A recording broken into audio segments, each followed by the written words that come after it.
할렐루야! 감사합니다. 오늘 말씀 맨 마지막에 리브가가 남편 이삭에게 한탄하는 내용이 나옵니다. 단 한 구절이지만 담고 있는 의미가 많이 있죠. 재미있는 것은 맨 마지막 표현. 그렇게 되면 내 삶이 내게 무슨 재미가 있겠습니까? 인생이 재미를 위해서 사는 것인가? 조금 이제 되짚어서 생각을 해보면 우리가 지금 신앙생활을 하고 있는데 왜 하는 것인가? 좀 더 재미있게 살려고. 재미라는 말을 여기 썼기 때문에 오해할 수 있습니다. 우리가 재미있게 웃으면서 깔깔거리면서 이렇게 지내자. 이제 보통 재미하면 그런 것들을 생각을 하는데요. 이 원문의 의미를 보면 내 삶이, 내 생명이 나에게 무슨 의미가 있겠습니까? 상당히 심각한 이야기이죠. 내가 지금 살아는 있는데 사는 맛이 안 난다. 내가 지금 잘 사는지 상당히 걱정스럽고 의심스럽다. 내가 지금 엄청나게 속상하다. 속상한 이유는 바로 앞부분에 에서의 아내들 때문에 그렇습니다. 우리는 이미 앞에 묵상했던 말씀을 통해서 에서가 40세쯤 되었을 때에 해쪽 속의 딸들 2명을 아내로 맞이했던 이야기를 들었습니다. 그래서 그 이전에 아비멜렉 때문에 수도 없이 다투고 힘들게 팠던 우물을 빼앗기는 상황이 되었음에도 불구하고 근심하지 않았던 이삭과 리브가가 근심한다는 표현의 말씀을 살펴보면서 에서가 해쪽 속의 딸들을 아내로 맞이한 사건은 우물을 빼앗긴 것보다 더 심각한 사건이구나라는 것을 우리가 느꼈었습니다. 그리고 그 과정의 세세한 내용들은 표현되고 있지 않지만 모르긴 해도 우리가 짐작하는 것 이상으로 해쪽 속의 딸들, 가나안 여자의 딸들이 에서의 아내가 되어서 이삭의 집안에 들어온 것이죠, 며느리로. 그래서 그들이 보여준 모습은 실망스럽기 그지없는 모습이었지 않을까. 그런 것들을 상상하게 됩니다. 처음에 시집 들어와서는 조심스러웠겠죠. 나이도 어리고 낯선 집안에 들어와서 이제 거기서 살아야 됩니다. 그리고 시아버지, 시어머니가 있는데 아무리 편하게 지내라고 해도 불편하죠. 조심스럽죠. 근데 시간이 지나면 어떻게 될까요? 별로 조심스럽지 않습니다. 아이고 우리 시아버지 앞도 못 보시고 또 자빠지셨네. 에이 정말. 아이고 우리 시어머니 정말 잔소리가 너무 많아. 하면서 며느리 둘 같은 해쪽 속의 딸이기 때문에 서로를 의지하면서 때로는 시아버지 욕하고 때로는 시어머니 욕하고 때로는 남편 욕하고. 그래 처음에는 시어머니가 무슨 말을 하면 쩔쩔매고 어려워했는지 모르지만 나중에는 둘이서 히히닥거리면서 들리지 않는 목소리로 시어머니를 비웃고. 자, 이런 모습들이 틀림없이 보였을 겁니다. 사람은 달라지지 않아요. 예나 지금이나 똑같습니다.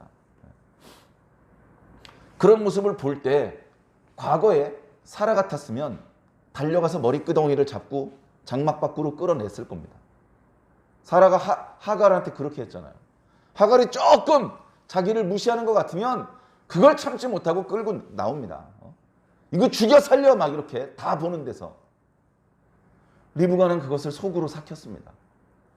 그렇게 비웃음 당할 때 화내지 않고 조용히 자기 장막으로 들어가서 분노를 삭혔습니다. 어느 정도 세월이 지났는지는 나와 있지 않습니다만 대략 적게 잡아도 20에서 30년을 그렇게 살았습니다. 지나간 묵상에 에서가 결혼했을 때 나이가 40세라고 기록하고 있습니다. 에서가 40세면 당연히 야곱도 40세죠. 쌍둥이니까. 그리고 그 야곱과 에서를 60세에 낳았기 때문에 이삭의 나이는 100세입니다. 그로부터 시간이 적게 잡아도 20년, 많게는 3, 40년이 흘렀습니다. 그래서 이렇게 표현한 것입니다. 이삭이 나이 많아 늙었고 그의 눈이 어두워졌다라고 말하고 있는 것이죠. 그래서 이삭이 내가 언제 죽어도 이상하지 않겠다. 지금 몸이 예전 같지 않고 가끔은 위험하다는 생각도 든다. 기회를 놓치기 전에 내 아들 에서에게 축복해 줘야 되겠다. 그래서 이제 에서에게 사냥을 해서 요리를 해가지고 오라고 그렇게 부탁을 했던 것 아닙니까? 에서가 결혼하고도요 20에서 30년, 길게는 40년 정도가 걸렸어요. 자, 30년만 지났다고 생각해 봅시다. 에서가 몇 살이죠? 70살. 에서가 70살이면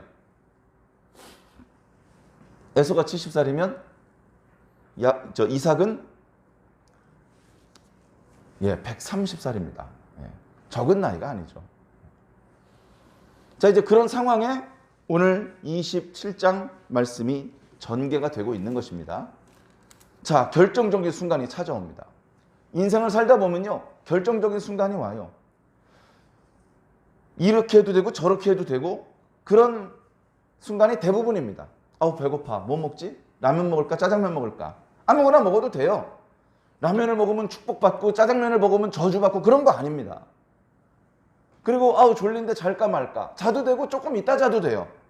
그거 별로 중요하지 않아. 근데 중요한 순간이 와요. 중요한 순간이. 결정적인 순간이. 운명이 뒤바뀌는 순간이 옵니다. 예를 들어서 내가 대학교 가기 위해서 면접을 봐요. 지금 함께 면접 보는 사람들은 다 경쟁자예요. 여기 있는 사람 중에서 이미 합격할 자와 불합격할 자 정해진 게 아니에요. 오늘 면접으로 결정한대요. 그래서 표정들을 보니까 나만 긴장한 게 아니고 다 긴장을 하고 왔어요. 그리고 나름대로 면접을 할 때 예상되는 질문에 대한 답을 어떻게 할까 막 머릿속으로 막 떠올리고 막 이러고 있어요. 그 순간에 자기가 준비한 것보다 매끄럽고 자기가 생각해도 신통하게 멋진 답변을 하면 걔는 합격이에요. 면접을 잘하면요 이런 경우도 있대요. 면접관들이 일어서서 박수 쳐준대요. 걔는 합격이에요. 걔는 합격이에요. 어떻게 생각하십니까? 걔는 합격이에요. 성적이 그날 면접 본 사람보다 제일 낮았지만 면접을 너무 잘 보면 걔는 합격인 거죠. 근데 거꾸로 그날 면접한 사람 중에 성적은 제일 높았지만 면접을 할 때 자꾸 동문서답하고 자꾸 말실수를 하고 말을 더듬고 만약에 그랬다고 생각해 봅시다. 그러면 면접관들이 옆에 있는 면접관하고 귓속말로 속닥속닥 뭐라고 합니다. 뭐죠? 떨어뜨립시다. 저 친구 입사해가지고 들어오면 계속 저렇게 동문서답할 텐데 어떻게 같이 일합니까? 저런 사람 뽑으면 우리 사장님한테 문책당합니다. 그렇게 속닥속닥 그러면서 끄덕끄덕 합니다. 와 맞아 저도 그렇게 생각했습니다. 그렇게 떨어지는 거예요. 자 그러면 그날 합격이 될 뻔한 아이가 불합격이 되면 그의 남겨진 인생은 어떻게 될까요? 달라지는 거죠. 합격이 됐으면 합격한 사람의 삶을 살겠죠. 취직을 하고 거기서 친구들을 만나고 월급을 받고 거기서 또 결혼 배우자도 만나고 전혀 다른 인생의 환경 속에 들어가 사는 것이고 떨어지면 취직에 실패해가지고 또 학원 다니고 또 재수하고 집에서 야단 맞고 결혼도 늦어지고 인생이 완전히 갈라지는 것이에요. 결정적인 순간이 옵니다. 야곱과 에서에게는 두 번의 결정적인 순간이 있었어요. 한 번은 이삭이 아직 그랄 땅에 살 때입니다. 거기서 살 때 형은 사냥꾼이 되었어요. 유능한 사냥꾼이 되어서 친구들을 이끌고 이쪽 언덕으로 저쪽 골짜기로 막 뛰어다니면서 사냥을 하는데 다른 사람들은 놓치는 사냥감을 탁탁 잡아보니 모든 사람들의 우두머리가 되는 겁니다. 골목 대장이 됐어요 벌써. 그래가지고 요리를 잡아오면 그 지들끼리 먹지 않고 야 이건 안 돼 이건 우리 아버지 드려야 돼 해가지고 아버지에게 맛있는 요리를 해서 드리니까 이삭이 에서를 너무 사랑하는 겁니다. 야곱에겐 그런 재주가 없어. 그냥 뭐 양이나 돌보고 염소나 좀 돌보다가 엄마가 부르면 엄마 도와서 집안일 도와주고 겉으로 보이는 모습도 에서는 골격이 그야말로 장수 얼굴이 붉고 몸이 붉고 팔다리에 털이 북실북실합니다. 거기에 비하면 야곱은 체구도 조금 작고 피부가 하얗고 털도 별로 없어서 팔다리가 매끈매끈합니다. 그러니 이삭이 볼 때 마음에 안 들죠. 우리 가문을 이끌려면 저렇게 에서처럼 씩씩해야 돼. 힘도 세고 용맹해야 돼. 인생을 살다 보면 얼마나 어려운 일이 많은데 저렇게 야곱처럼 부엌에서 엄마 도와가지고 국이나 끓이고 있으면 이래가지고 무슨 큰 일을 하겠어? 인간적으로는 그렇게 생각할 수 있죠. 그래, 그렇게 계속 에서를 꿀 떨어지는 눈으로 바라보던 이삭이 드디어 눈이 어두워지고 체력이 급강하고 뭔가 죽기 직전에 빨리 내 아들한테 축복을 해줘야 되겠다. 그런 생각이 들어서 에서에게 요리를 해가지고 와라. 그럼 내가 그 요리를 먹고 기분이 좋아져서 마음껏 축복하겠다라고 그렇게 말씀을 하게 된 것입니다. 그런 상황이죠. 제가 조금 전에 결정적인 순간 2번이 찾아왔다 그랬는데 에서가 아직 그랄 땅에 있을 때 사냥하고 돌아와서 집에 돌아왔을 때 그때 마침 야곱이 죽을 끓이고 있었어요. 붉은색, 나중에 보면 팥죽이라고 말하고 있죠. 그걸 끓이고 있었습니다. 너무나 배가 고팠기 때문에 먹을 걸 달라고 한 거죠. 너 지금 끓이고 있는 것 좀 덜어줘라. 그랬더니 얼른 덜어주질 않고 장자의 명분을 팔라고 했습니다. 내가 배고파서 지금 죽게 생겼는데 죽은 다음에 장자의 명분이 다 무슨 소용이냐. 알았다, 너 가져라. 그렇게 말을 해버렸어요. 그래서 우리는 그 말씀을 통해서 엄청나게 강력한 메시지를 받습니다. 함부로 말하면 안 되는구나. 왜 안 됩니까? 왜 함부로 말하면 안 됩니까? 종이에 적은 것도 아니고 당시 오늘날처럼 녹취된 것도 아닌데 내가 언제 그런 말을 했어? 라고 하면 되는데 왜 함부로 말하면 안 됩니까? 함부로 말하면 안 됩니다. 왜? 하나님께서 듣고 계시기 때문입니다. 하나님께서 보고 계시기 때문에 그렇습니다. 세상에서 분쟁이 생기면 분리하면 나 그런 적 없었는데요. 몸에서 여러분 하얀색 블라우스를 입었어요. 그래가지고 술을 마셨어요. 포도주를 마셨어. 엎질렀어요. 막 보라색으로 막 물이 들었어. 그래 운전하다가 걸렸어요. 술 마셨어요? 안 마셨는데요? 그 옷에 저 술이 묻었구만. 술은 묻었는데 저는 안 마셨어요. 마신 게 분명해도 안 마셨다고 끝까지 발뺌을 합니다. 왜? 조금이라도 유리해지려고. 조금이라도. 사고를 내서 당신 차가 망가진 건 내가 변상해 주겠는데 나 술은 안 마셨어. 근데 거기서 술 마셨는데요. 그러면요. 벌써 경찰 부릅니다. 보험회사를 부르는 게 아니에요. 그러면 문제가 커지고 손해가 커지는 것이죠. 그 손해를 줄이려고 사람들이 그렇게 발뺌을 하는데 결정적인 순간에 그런 말을 어떻게 하느냐에 따라서 달라집니다. 그래서 내가 언제 술 마셨다고 했어? 또 이렇게 거짓말을 하니까 요즘에는 휴대폰이 다 캠코더, 동영상 촬영 기계고 음성을 녹음할 수 있는 기계입니다. 그러니까 녹음 안 하는 것처럼 해놓고 뒤로 조작을 해가지고 녹음을 하고 녹화를 합니다. 그래서 그 상황에 있었던 모든 대화와 있었던 상황을 다 기록을 하죠. 그리고 상대방이 끝까지 난 그런 말 한 적이 없습니다 라고 말할 때 녹화된 걸 보여주면 꼼짝없이 이제 걸려드는 겁니다. 꼼짝없이. 그런데 과거에 이삭과 에서 사이에, 야곱과 에서 사이에 거기는 이삭도 없었고 어머니 리브가도 없었는데 그 순간이 결정적인 순간이었죠. 그 순간에 장자의 명분? 야 배고파 죽겠는데 그게 다 무슨 소용이냐. 너 가져라. 라고 말한 걸 하나님께서 들으셨다는 겁니다. 하나님께서 놀고 계시다가 졸고 계시다가 그 순간에만 그걸 보고 계셨을까요? 그럴 리가 없잖아요. 우리가 생각할 때 사소한 일, 별것 아닌 순간, 그 순간, 그 모든 순간 우리를 보고 계시고 우리를 듣고 계시고 우리의 마음의 생각을 헤아리고 계시단 말이에요.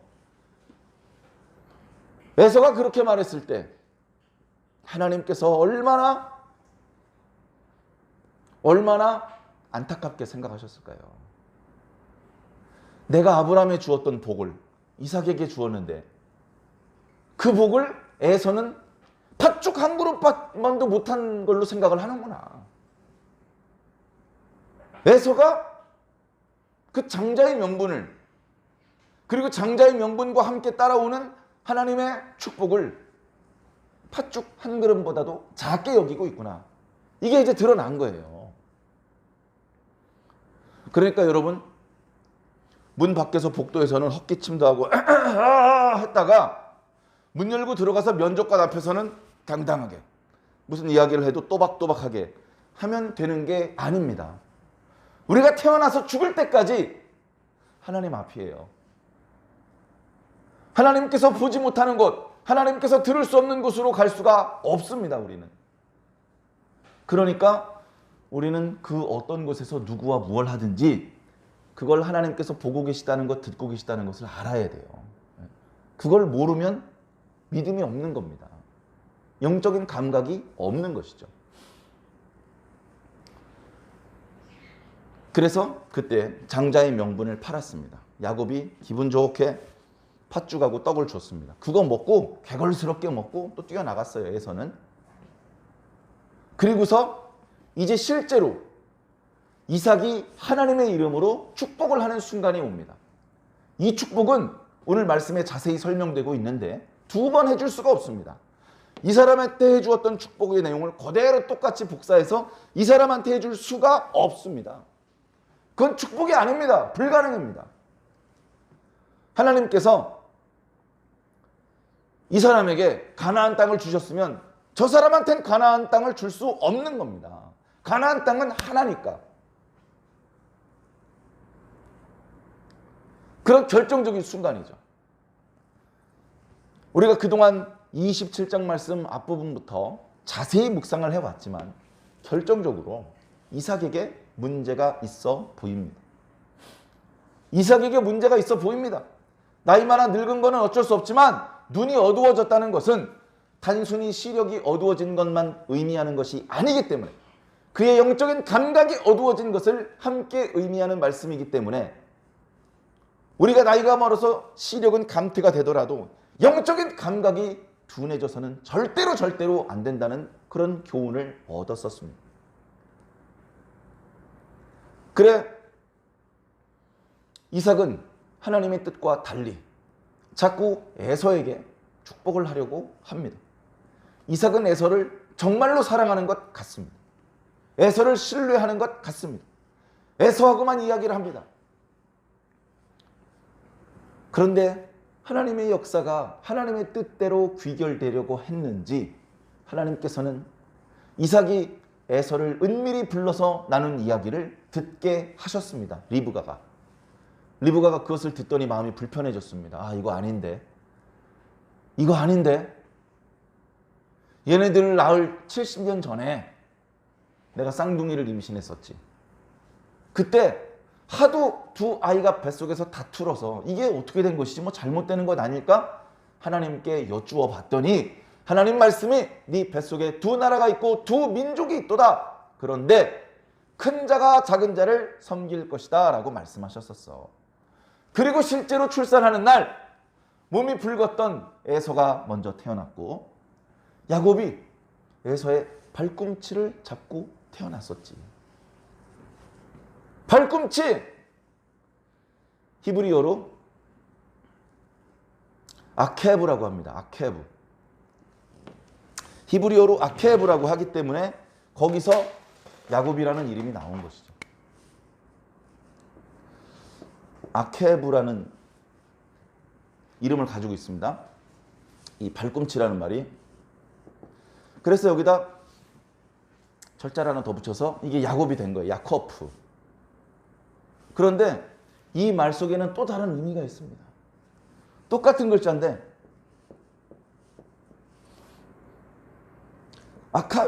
아카프라고 하면 속이다는 말입니다. 그래서 야곱은 발꿈치를 잡고 태어났어요. 왜? 사실은 자기가 먼저 태어나서 자기가 장자의 축복을 받고 싶었는데 그러지 못한 것이 너무 억울해서 발꿈치를 잡고 재빨리 나오려고 했던 것이죠. 먼저 나가라는 형을 못 나가게. 그러나 에서가 힘이 세서 동생을 제치고 먼저 나온 것이죠. 그리고서 야곱은 속이는 자가 되는 것입니다. 그래서 오늘 그런 말씀이 나타나고 있는 것이죠. 아버지, 야곱이 이름값 합니다. 야곱이라는 녀석의 이름이 야곱인 것이 얼마나 적당합니까? 그가 벌써 2번이나 저를 속였습니다. 라고 말하고 있는 것이죠. 그렇게 해서 결국 에서에게 주려고 했던 축복을 이삭은 야곱에게 주었습니다. 야곱이 아버지의 축복을 받고 불이 나게 빠져나갔습니다. 불이 나게 들통나면 안 되니까 서둘러 도망치듯 빠져나갔습니다. 그리고 말씀을 보니까 야곱이 나가자마자 야곱이 나가는 뒷모습을 보지 못했겠지만 전혀 조금 전에 이미 아버지가 식사를 하시고 야곱에게 자기가 받을 축복을 다 쏟아 부어주고 아버지의 복주머니가 텅 비어있는 것을 모른 채 에서가 사냥한 것을 가지고 집으로 들어옵니다. 야곱은 벌써 어머니랑 이야기하고 어디 가서 숨어 있어요. 아무것도 모르는 에서는 랄랄랄라 하면서 평소처럼 자기가 사냥한 짐승을 잡아가지고 요리를 만듭니다. 그래가지고 아버지한테 가지고 들어갑니다. 신이 나서 입이 귀에 걸려서 아버지 저 왔습니다. 아버지 많이 기다리셨죠? 아버지 방금 만든 별미를 가지고 왔습니다. 이거 맛있게 잡수시고 저에게 얼른 복 주세요. 그렇게 해주신다고 조금 전에 말씀하셨잖아요. 아무것도 모르니까 그러고 들어오는 겁니다. 이삭이 눈이 어두우니까 또 물어봅니다. 너는 누구냐? 야곱이 처음에 들어갈 때도 그렇게 물어봤잖아요. 그랬더니 뭐라고 대답합니까? 예, 저는 아버지의 아들입니다. 아버지의 맏아들 에서입니다. 야곱도 똑같이 대답했었어요. 야곱이 말할 때는요, 목소리가 에서의 목소리가 아니고 야곱의 목소리였기 때문에 이삭이 쉽게 믿어주지 않습니다. 이상하다. 이리 가까이 와봐라. 손 한번 잡아보자. 그리고 요리도 갖고 와봐라. 그리고 입 맞춰봐라. 그러면서 옷에서 나는 냄새까지 확인을 하고 축복을 해주었습니다. 근데 여기서는요, 에서가 저 에서인데요? 라고 말하자마자 더 이상 의심하지 않습니다. 네가 에서구나. 야, 그러면 조금 전에 나한테 요리를 주며 축복을 다 받아가지고 나간 사람은 누구냐? 여기 말씀을 보면요, 이삭이 심히 떨었다라고 말하고 있습니다. 히브리어 원문의 의미를 살려서 다시 말씀드리면 이삭이 매우 심하게 떨고 또 떨었다라고 말씀하고 있는 것이죠. 야, 그가 누구냐? 내가 그에게 다 축복해 주었다. 그가 반드시 복을 받을 것이다. 이렇게 얘기를 합니다. 자기가 축복해 주었지만 하나님께서 축복해 준 것이기 때문에 그 축복의 내용은 이루어질 수밖에 없다. 내가 말한 것이지만 이제는 그것이 내 말이 아니라 하나님의 말씀이다. 내가 그것을 뒤바꿀 수도 없고 감소시킬 수도 없고 내가 조금 전에 축복한 그대로 다 그에게 이루어질 것이다. 이삭의 믿음도 대단한 것이죠. 자신이 조금 전에 한 것이 그냥 지나가다 술 주정뱅이가 한마디 한 그런 게 아니고 성령에 감동되어서 성령님께서 가르쳐 주신 대로 말하는 그런 축복이었다는 것을 느끼고 있었던 겁니다. 영적으로 많이 둔해졌지만 이제 다시 감각이 돌아오고 있습니다. 그래서 그가 반드시 복을 받을 것이다. 그 순간 가지고 왔던 요리도 어디도 내팽개치고 주저앉아서 옵니다. 에서가 우는데 에서가 큰 소리로 울었다고 말씀하고 있습니다. 이 말씀도 조금 전에 이삭이 심히 떨며 놀랐다는 말씀하고 비슷한 표현을 쓰고 있어요. 역시 원문의 의미를 살려서 말씀드리자면 에서가 매우 심하게 울고 또 울었다. 비명을 지르듯이 울었다라고 기록하고 있습니다. 아버지 이삭이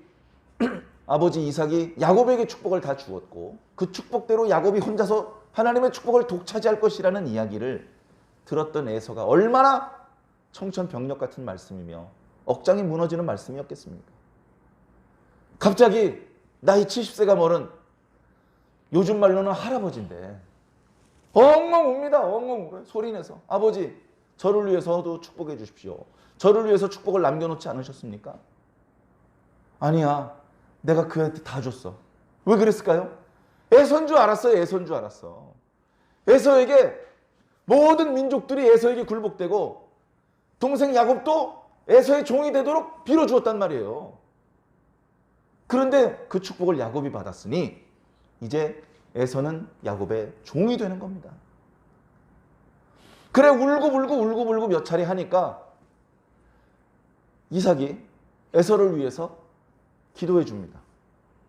근데 내용이 축복 같지는 않아요.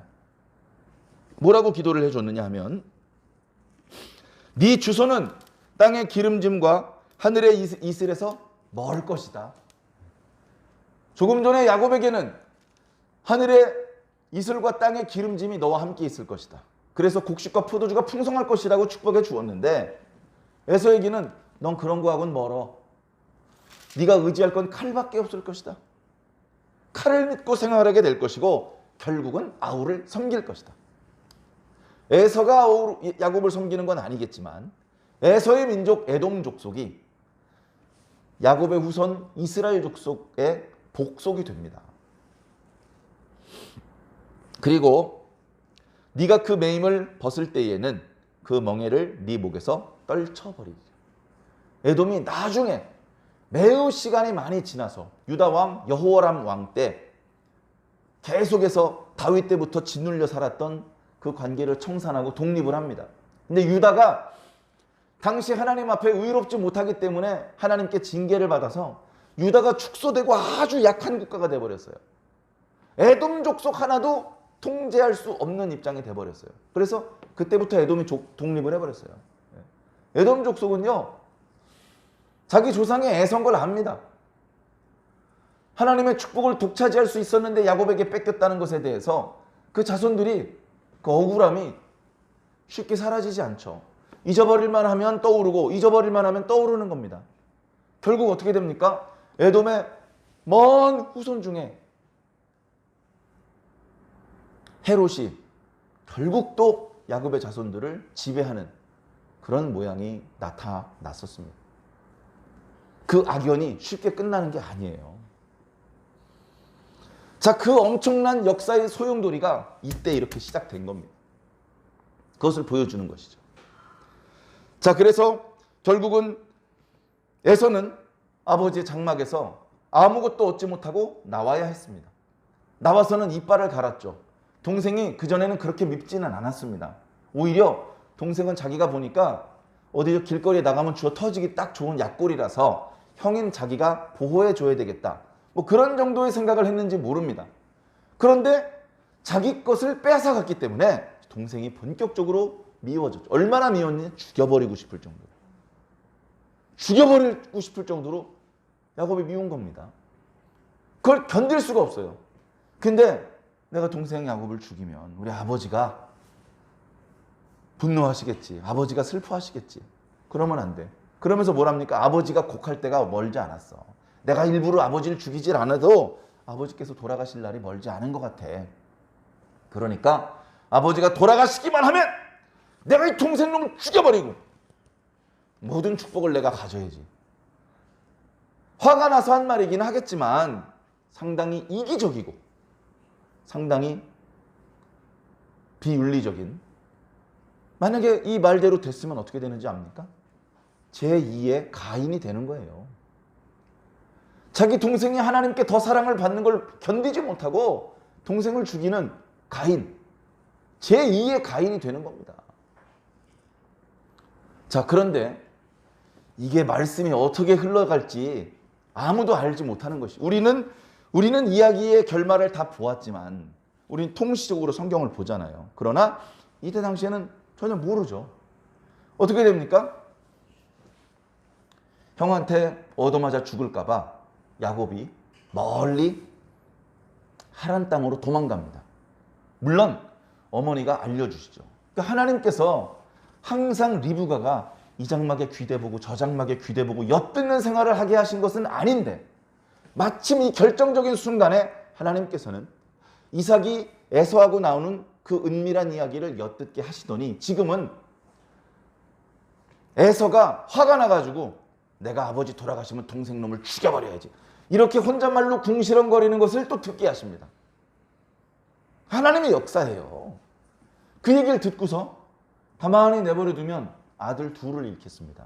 하나는 형한테 맞아 죽어서 아들을 잃어버리고, 또 다른 아들은 아버지한테 축복도 못 받은 데다가 동생을 죽인 살인자로 살아야 되기 때문에 아들을 둘 다 잃어버리는 것이죠.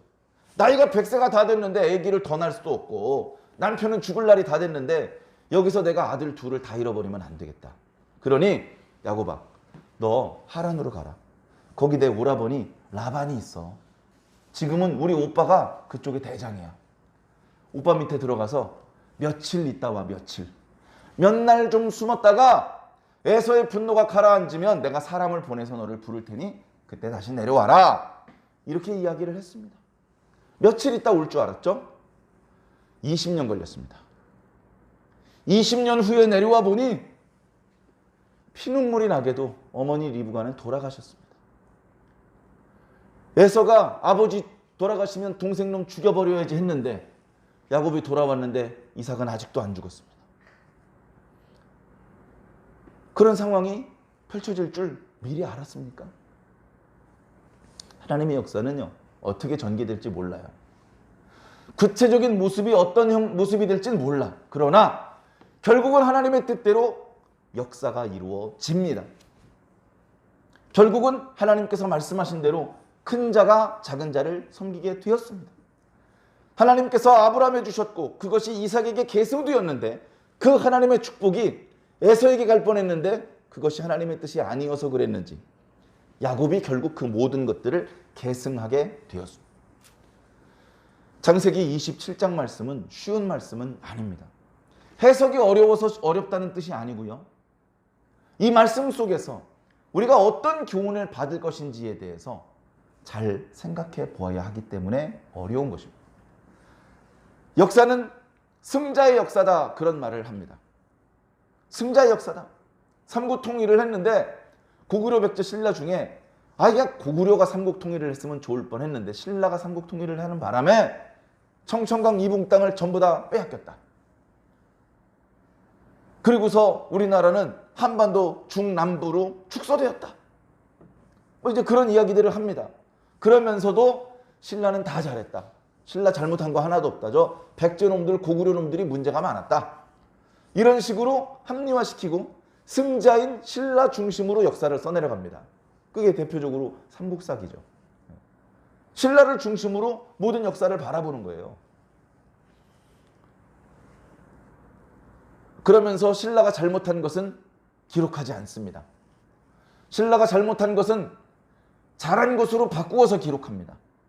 그래서 사설을 볼 때 있는 그대로 보지 말고 승자의 관점에서 편집되어 있다는 것을 감안하고 보아야 된다. 그것이 역사를 공부하는 사람들의 상식입니다. 그런데 성경은 그렇지 않습니다. 승자가 누굽니까? 에서가 아니고 야곱입니다. 이스마엘이 아니고 이삭입니다. 그러면 이삭이 실수하는 모습은 기록을 안 했어야죠. 야곱의 부끄러운 모습은 기록을 안 했어야죠. 그런데 성경은 다 기록합니다. 다 기록해. 후세 사람이라고 하면 모세도 있고 여호수아도 있고 그보다 더 지나서 다윗도 있고 솔로몬도 있었잖아요. 그 사람들이 창세기의 내용을 지우거나 고치지 않았어요. 자기 조상들이 저지른 실수를 그대로 기록하고 그대로 암기하고 그대로 읽었습니다. 숨긴다고 달라지는 게 아니에요. 말씀을 통해서 우린 많은 교훈을 깨닫습니다. 결국 모든 역사는 하나님의 뜻대로 흘러가는구나. 인간이 개입해서 하나님의 뜻을 저버리게 하거나 취소시키거나 방향을 바꿀 수는 없는 거구나. 그렇기 때문에 우리는 하나님의 뜻이 무엇인지 잘 살펴보아야 되는구나. 하나님께서 말씀하실 때 그걸 허투루 듣지 말고 명심해서 들어야 되는구나.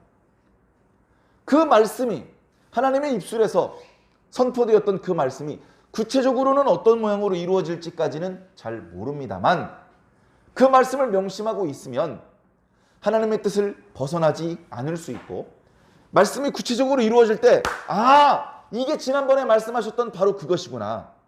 그때 말씀하셨던 것이 이런 모양으로 지금 이루어지고 있구나라고 느낄 수 있는 것입니다. 영접할 수 있는 것입니다. 그게 중요한 거예요. 그게. 예수님께서 말씀하셨죠. 내가 너희에게 말하노라. 아직 이루어지지 않은 것이라도 내가 너희에게 미리 알려주는데 알려주는 이유는 내가 알려준 대로 그 일이 이루어질 때 믿게 하기 위해서다. 그렇게 한번 믿어지면 아직 이루어지지 않은 말씀도 결국 이루어지겠구나라는 것이 믿어지겠죠. 그런 믿음으로 가는 겁니다. 성경은 수없이 많이 하나님께서 예고하셨고 그 예고하신 대로 이루어진 이야기로 꽉 차 있습니다. 예고하셨고 예고하신 대로 이루어지네. 여기도 예고하셨고 예고하신 대로 이루어지네. 여기 예고하셨고 아직 안 이루어졌지만 예고하신 대로 되겠지. 이걸 우리에게 메시지로 주시는 것이죠. 그래서 우리는 성경을 읽고 예배를 드리고 말씀을 듣고 하는 것에 대해서 우리 신앙에 무게 중심을 두는 것입니다. 하나님의 말씀을 듣는 게 중요합니다. 하나님의 뜻을 깨닫는 게 중요합니다. 하나님께서 말씀하셨고 여기 성경에 기록되어 있는데 그 말씀을 듣고 그 말씀을 읽으면서 어리석게 오해하면 또 안 돼요. 자, 대표적으로 오늘 말씀을 통해서 우리가 오해하기 쉬운 교훈은 이런 겁니다. 아하! 하나님의 복을 받아야 되는구나. 무조건 복을 받아야 돼. 복을 받기 위해서는 속여도 돼. 이런 교훈을 어리석게 캐치해낼 수도 있습니다. 그러나 그것은 하나님께서 이 말씀을 통해서 오늘 저와 여러분들에게 주시려는 교훈이 아닙니다. 오늘 예배 시작할 때 묵도 말씀으로 시편 5편 말씀을 읽었습니다. 그 말씀에 보면 하나님께서는 피 흘리기를 즐기는 자와 속이는 자를 기뻐하지 않으신다고 분명히 말씀하고 있습니다. 하나님의 복을 받아야죠. 하나님께서 말씀하신 대로 이루어져야죠. 그러나 하나님께 맡기지 못하고 내가 개입해서 내가 이쪽 저쪽을 속이고 이렇게 저렇게 해가지고 그런 방법으로는 하나님을 온전히 기쁘시게 할 수 없다. 야곱이 속여서 복을 받았어요? 그럼 속인 행동이 잘한 것이냐? 아니라는 것이죠. 그것이 아니라는 것을 20년 동안 보여주는 겁니다. 봐라. 속이는 방법을 썼더니 복을 받았음에도 불구하고 험악한 인생을 살지 않느냐. 하나님께 축복을 받았어요. 하늘의 이슬과 땅의 기름짐을 얻었어요. 근데 그걸 못 누리고 엉뚱한 곳에 가서 20년 동안 개고생을 합니다. 돌아와서는 발 뻗고 잡니까? 언제 형이 달려와서 죽일지 모르는데 돌아와서도 형 앞에 엎드려서 빕니다. 늘 두려움 가운데 살아야 합니다. 누가 달려와서 나를 죽이면 어떡하지? 굶어 죽으면 어떡하지? 야곱의 모습은요, 이게 막 용맹한 장수의 모습은 잘 안 보여요. 자기의 생명을 보존하기 위해서 조금은 비굴한 모습이 보입니다. 그러다가 말년에 요셉 덕분에 애굽에 내려갔죠. 애굽 왕 바로가 나이를 묻습니다. 나이를 대답해 줍니다.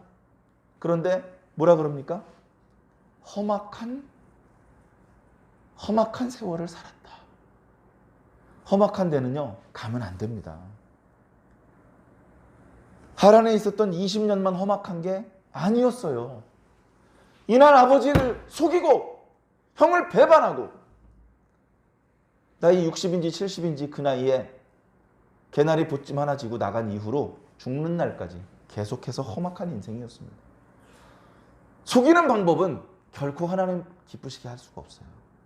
결국 야곱이 모든 축복을 받았고 야곱을 통해서 12지파를 이루게 하셨고 결국 하나님의 뜻은 또 한편에서는 면면이 이루어져 나갔지만 그러나 야곱 개인은 자기 아버지 이삭이 누렸던 축복을 못 누렸어요.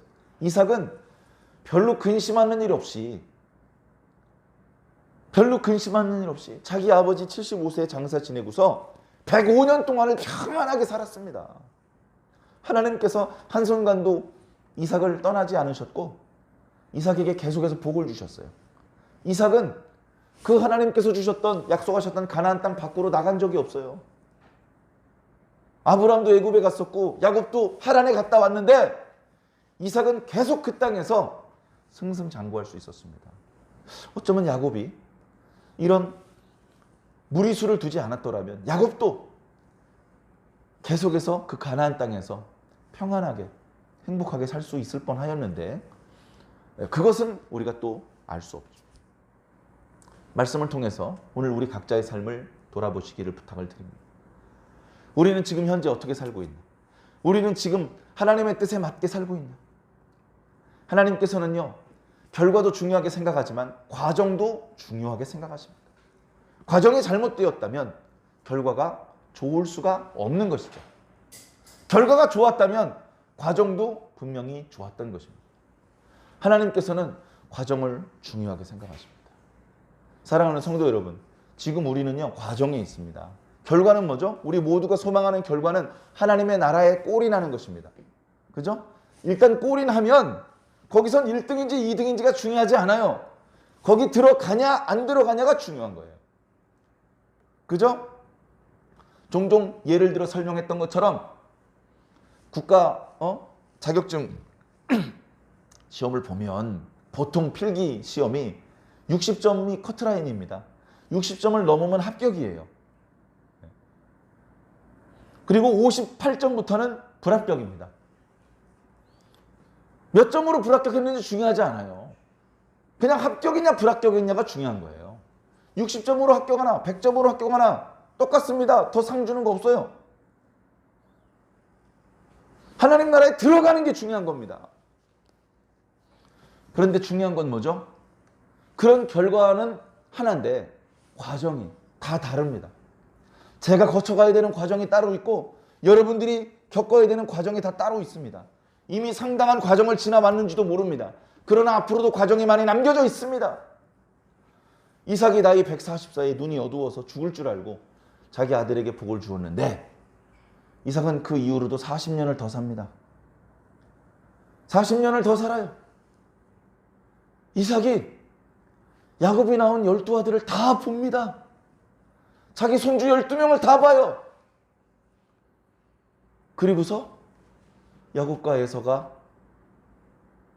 자기 아버지 이삭을 장사 지내는 이야기가 35장에 나타납니다. 사랑하는 성도 여러분, 우리는 하나님 안에 있어야 됩니다. 하나님 안에. 내가 하나님을 움직이려고 하면 안 됩니다. 하나님께서 나를 움직이셔야 됩니다. 그래야 내가 가장 안전하고 가장 행복할 수 있습니다. 하나님의 크신 뜻을 우리가 다 이해할 수 없습니다. 조금 더 알고 싶은 선한 마음이 있는 것은 이해할 수 있지만 그래서 조금씩 더 알려주시는 경우도 있습니다만 그러나 지금 현재까지 내가 알고 있는 것만으로도 충분하고 그것으로 감사하고 만족하게 생각할 줄 알아야 됩니다. 이제 우리는 하나님께 더 많은 복을 뜯어내고 하나님의 숨겨진 비밀을 더 많이 캐내고 그게 필요한 것이 아니고 하나님께서 우리에게 보여주신 사랑에 대하여 어떤 반응을 보여드리는 그것이 남겨져 있는 것입니다. 하나님께서 나를 이렇게 사랑하셨는데 나는 어떤 반응을 하나님께 보여드릴 것이냐. 아직도 더 뜯어낼 생각만 하고 그런다면 철이 안 드는 것이죠. 철이 안 드는 것이죠. 나이 많아서 자녀들에게 다 베풉니다. 부모가. 뭐 가져갈 수가 없잖아요. 어차피 다 자녀들한테 나눠줘야 되는 거죠. 참 안타깝고 슬픈 이야기지만 부모가 자녀에게 베풀어 주다가 어느 순간 역전됩니다. 자식이 더 많이 가진 상황이 돼요. 아버지보다 자식이 더 많은 재산을 소유하는 상황이 옵니다. 근데 문제는 뭐죠? 그 순간이 되어서도 뜯어갈 생각만 한다는 거예요. 그 순간이 되어서도 뜯어갈 생각을 합니다. 아무것도 남지 않을 때까지 뜯어갈 생각만 한다는 겁니다. 왜? 철이 안 들어서 그러죠. 철이 안 들었단 말을 심하게 표현하면 인간이 아직 안 되었기 때문에 그렇습니다. 아메리카 인디안들은 아이가 태어나면 그 아이를 가리켜서 말할 때 인칭 대명사를 쓰지 않습니다. 그 아이, 그 남자아이, 그 여자아이 이렇게 말하지 않고 그거라고 말합니다. 물건으로 취급을 하는 것이죠. 그럼 언제부터 사람 취급을 받느냐? 말이 통할 때 이름을 부르면 저 부르셨어요? 이렇게 대답할 수 있을 때부터는 사람 취급을 한답니다. 근데 인간은 그걸로 부족해요. 자기 부모가 누군지를 알고 고마운 거, 미안한 거, 죄송한 거, 부끄러운 거, 감사한 거 이걸 느낄 수 있어야 진짜 인간입니다. 인간끼리 사회생활을 할 때도 마찬가지입니다. 그걸 잃어버리면 배은 망덕한 놈으로 짐승 취급해버립니다. 인면수심 생긴 건 사람인데 생각하는 건 짐승이다. 그리고서 짐승 취급을 해버리는 것이죠. 사람과의 관계에도 그런데 하나님과의 관계에서는 어떻습니까? 하나님께 우리 뭐 받은 거 없습니까? 싹 다 까먹었습니까? 하나님께 받은 게 있으면 감사해야죠. 하나님께서 우리를 얼마나 사랑하시는지 보여주셨잖아요. 이제 우리가 보여드릴 차례란 말이에요. 저는 그런 생각을 합니다. 저희 교회가 아직도 이제 좀 개척교회의 모습을 벗어나지 못하고 있습니다. 하나님께 참 부끄럽고 죄송한 일이고 개인적으로도 답답하죠. 그런데 이제 나이가 50이 넘어서 그런지 마음의 조급함이 조금 누그러졌어요. 이런 겁니다. 목사님이 성도들한테 왜 전도 안 해? 라고 한다거나 왜 헌금 안 해? 이렇게 말한다고 전도를 막 하고 헌금을 막 하고 그러지 않잖아요. 그럴 수가 없죠. 교인들한테 헌금 안 한다고 막 야단치면 헌금이 많아져요. 그런 얘기는 별로 못 들어봤어요. 오히려 기분 나쁘고 상처받지 않겠습니까? 헌금을 했을 경우에 어떤 축복을 받게 되는지를 설교했더니 헌금이 많아지더라. 그런 얘기는 들어봤어도 왜 헌금 안 해? 야단친다고 헌금 많이 했다는 얘기는 못 들어봤어요. 그렇게 되는 게 아닙니다. 하나님의 역사는 먼저 내가 복을 받아야 됩니다. 하나님께 내가 먼저 부름을 받았어요. 저기 옆에 사람도 결국은 하나님께 부름을 받고 복을 받아야 되는데 지금 하나님께서 나를 먼저 부르셨어요. 그럼 어떻게 해야 됩니까? 내가 먼저 복을 받아야 돼요. 내가 먼저 복을 받아야 된다고. 내가 하나님께 복을 받는데 넘치게 받아야 돼. 그 복이 흘러서 저쪽 사람한테 흘러가는 거예요. 그럼 저 사람이 맛을 보고 하나님이 계시네. 하나님의 복이 좋은 거네. 해가지고 그 사람이 와서 하나님께 또 복을 받는 겁니다. 그게 하나님의 방법이에요. 그게 하나님의 방법이에요. 내가 복을 못 받았어요. 내가 믿음이 시들시들해.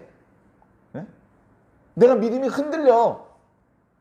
그런데 내가 누굴 전도합니까? 내가 헌금하는 게 아까워. 근데 무슨 헌금을 합니까? 내가 먼저 은혜 받아야 되고 내가 먼저 감동되고 내가 먼저 믿음의 확신에 서 있어야 그래야 헌금도 할 수 있고 전도도 할 수 있는 겁니다. 내가 먼저 복 받는 겁니다. 제가 식물을 키워보니까 그래요. 중간에 가지가 중간에 말랐어요. 중간에 가지가 이렇게 말라 비틀어진 게 보여요. 중간에 말랐는데 그 아래쪽이 튼튼하고 꽃 피고 열매가 맺을 것 같습니까? 중간이 튼튼해야 돼요. 끝에 잎장 하나 떨어진 거 괜찮아. 중간에 줄기가 튼실하게 올라가고 있으면 그럼 그 아래쪽에서 새로운 잎사귀와 꽃이 나오는 겁니다. 내가 축복을 맨 마지막으로 받을 사람이 아니라면 내가 남달리 조금 먼저 부름받아서 이 은혜를 먼저 경험하고 하나님께 직분도 받고 사명도 받고 축복의 통로로 살아간다면 내가 건강해야 됩니다. 내가 약하고 내가 죽어가면 내 아래쪽에 달려있는 가지들은 다 부러지는 것이고 다 말라버리는 것입니다. 하나님의 역사는 그렇게 전개되는 것입니다. 사랑하는 성도 여러분, 먼저 저부터 기도해야 되고 저부터 봉사해야 되고 저부터 전도해야죠.